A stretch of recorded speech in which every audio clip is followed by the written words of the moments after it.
We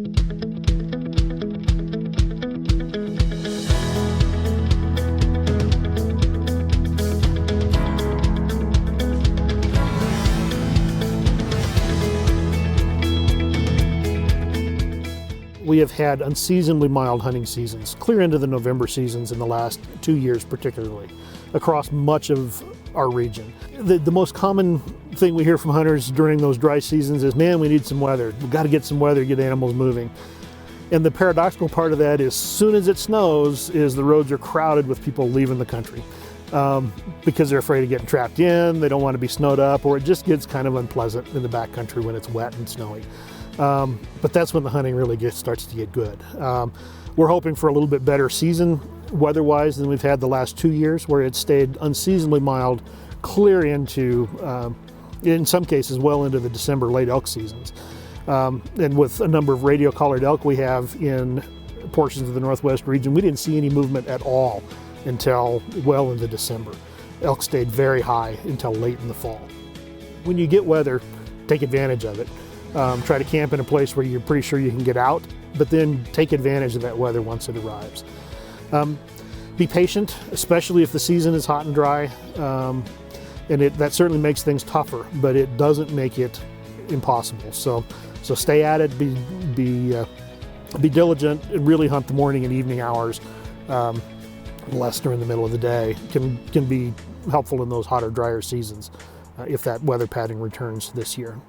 When it comes to elk, they do like to keep cooler, so my advice would be looking at the timbered north-facing slopes, especially if it's adjacent to any food, being meadows or even the alpine tundra, and if there's a water supply there.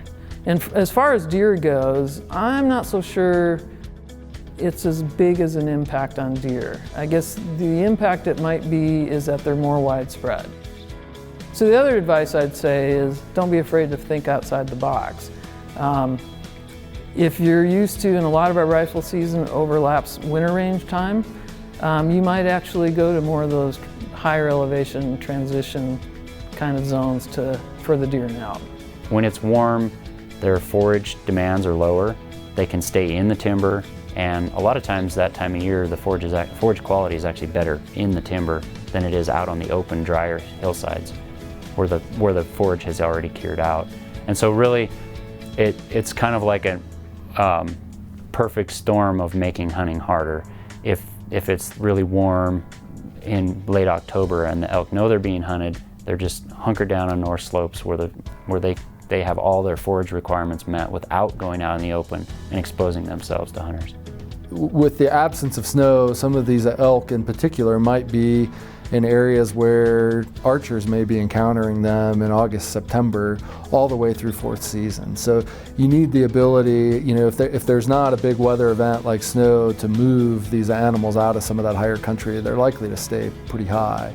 And so if you go into some of those later rifle seasons and you're not finding anything down in the low country, if that's where you've historically hunted, you may need to shift your strategy and maybe looking at places where these animals may be in areas where they're in August and September. And you need to be flexible and look in those areas because a big snow event or those types of things may have not moved animals into the lower country yet.